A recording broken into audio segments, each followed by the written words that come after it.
어떻게 보면 해 뜨면은 일하고 먹고 해 지면은 자고 안 먹고 당연한 자연의 섭리거든요. 음양의 이치고. 근데 이 당연한 자연의 섭리를 깨지기 시작했어요. 그러니까 너무나 많아진 거죠. 하루에 24시간인데 야식을 먹으면 몸에 안 좋다는 거는 이거는 대부분 알아요. 왜냐면 초등학교 때부터 교육을 하는 거니까요.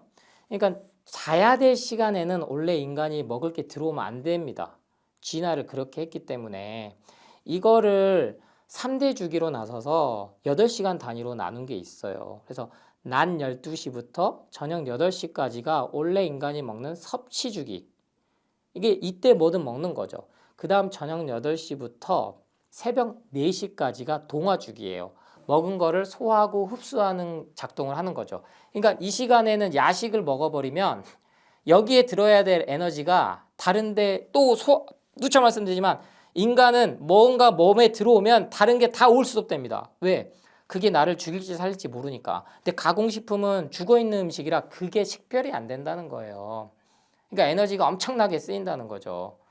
그래서 밤 8시에서 새벽 4시까지는 야식을 안 먹는 거고, 근데 문제는 이 새벽 4시부터 낮 12시까지예요. 이게 아침에 이제 들어가는 건데 이거를 배출 주기라고 명명을 합니다. 이건 제 얘기가 아니에요. 이거는 뭐 한의학에서 보면 수천 년 동안 오랫동안 이미 정립이 됐고 2018년도에 이 주기를 호르몬과 연결시켜서 노벨 물리학상을 받아요.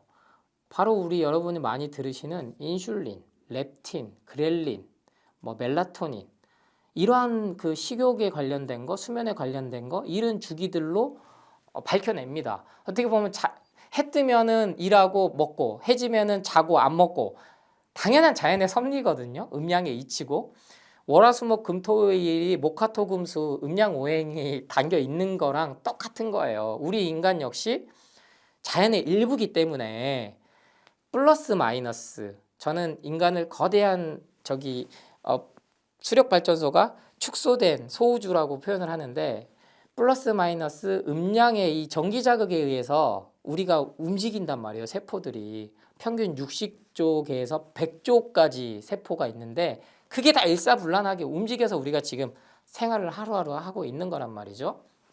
근데 이 당연한 자연의 섭리를 깨지기 시작했어요. 잉여 생산이 되면서 감자 고구마를 많이 먹고 가축을 낙농업 축산업이 발달하면서 가공육까지 먹게 되고 그러니까 너무나 먹을 게 많아진 거죠. 근데 그 먹을 게 단순히 그냥 살아있는 게 아니고 유통을 해야 되니까 가공이 들어가서 방부제 들어가고 누차 말씀드리지만 한 번도 접하지 못하는 화학 첨가제들 덩어리란 말이에요. 그러면 이 아침을 우리가 먹게 진화했냐? 당연히 안 했어요. 불과 10,000년도 안 됐습니다. 그리고 산업혁명이 일어난 300~400년대까지만 해도 삼시세끼를 먹질 않았어요. 우리나라만 해도 정말 보릿고개 그 힘든 시절에 누가 아침부터 삼시세끼를 다 먹었습니까? 실제로. 그래도 다 아무 이상 없었다고요. 네. 그러면 이렇게 질문해요. 그러면은 못 먹어서 빨리 죽은 거 아니냐? 안 컸지 않냐? 그거는 좀 인류 역사학적으로 전체를 보셔야 돼요. 현재 우리가 진화를 해서 120세까지 살게는 이미 진화 과정이 끝났습니다. 수만 년 전에. 약 10만 년 전에 뇌 발달이 이렇게 되면서 우리 인간의 수명도 120세까지 됐다고 보는 게 맞아요. 그게 정설이고 대신에 이 위생보건시설, 즉 상하수도 그 대소변과 분리가 되고 손을 잘 씻고 균에서 멀어지고 이 위생시설이 인프라가 갖춰지면서 질병에서 벗어나서 원래 수명대로 이게 평균 수명이 늘어난 거지 이 현재 잘 먹어서하고는 달라요. 왜냐하면 예전에 뭐 우리 조선실록만 봐도 90세까지 사신 임금들이 있었지 않습니까? 반대로 우리 위대한 세종대왕님은 고기를 좋아하셔가지고 소갈, 즉 당뇨를 인해서 눈까지 모셨고 그러니까 먹는 게 중요했다는 거고 삼시세끼를 반드시 먹을 필요는 없게 진화했다. 그래서 아침을 먹어야 된다고 주장하는 논리는 뇌가 포도당이 필요하다. 그래서 특히나 공부하는 학생들은 필요하다. 이런 정말 그 의학적, 과학적 근거가 없는 논문까지 갖고 와요. 무슨 아침을 챙겨준 고3 수험생들이 안 먹은 친구들보다 수능 점수가 몇 점 더 높더라. 이거는 통계 오류죠.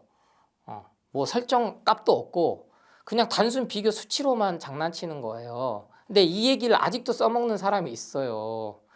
공부를 하면 그 얘기는 하면 안 되죠. 되려 그런 경우는 아침을 챙겨줄 수 있는 집은 안정적이니까 공부할 수 있는 환경이 더 돼서 점수가 잘 나왔다는 게 타당성이 있지. 응? 아무런 비교도 없이 그렇다고 해서 아침을 아예 드시지 않거나 굶으란 얘기는 절대 아니에요. 차라리 아침에 나는 꼭 뭘 먹어야겠다면 채소 과일을 드시면서 하루를 시작하시는 게 훨씬 더 혈당에도 안정이 되고 오장육부를 깨어나게 하는 거고.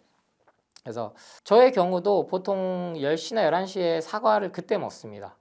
그래서 상담이 너무 바쁘면 못 먹을 때도 있지만 특별히 없으면 사과를 10시나 11시에 먹고 조금 내가 배가 허기가 느껴져? 그럼 바나나나 고구마를 또 추가로 먹어요. 그리고 나서 처음으로 점심때 밥을 먹습니다. 그러니까 주식이 밥이다라는 개념을 누군가는 계속 만들어내는 거예요. 빵이 주식이고 쌀이 주식이고 이러한 것들이. 그래서 삼시세끼를 반드시 먹을 필요도 없지만 나는 또 6번 나눠서 먹는 게 또 나한테 맞다. 그럼 그때도 채소 과일을 드시면 돼요. 그럼 에너지는 충분히 공급이 된다. 그래서 간헐적 단식이라 그래서 20대 8 막 극한적으로 하시지 마세요. 내가 어제까지만 해도 야식을 막 드셨단 말이에요. 치킨 시켜 먹고 족발 먹고 하시던 분이 갑자기 내일부터 나 16대 8, 20대 4 하면요 못 견뎌요. 당연히 부작용 옵니다. 그 상태에서 채소 과일씩 먹으니까 설사를 바로 하고 속이 쓰리고 이런 거지. 차차차 줄여 나가셔야 돼요. 조금씩. 그래서 뭐 커피도 끊게 되면은 반드시 두통이 따르거든요. 금단 증상으로. 그런 것처럼 내 상황에 맞춰서 채소 과일은 반드시 식정 공복에 먹는다. 이 개념을 잡으시고 뭔가를 가공식품을 먹으면 그 가공식품 양도 줄어든단 말이에요. 그러니까 하루아침에 하지 마세요. 그러니까 살은 빠지죠. 몸이 힘드니까. 그 상황을 시간을 두셔야 최소 2주 그리고 한 달 30일 그리고 3개월 삶의 질을 훨씬 더 올릴 수 있다는 점을 말씀드립니다.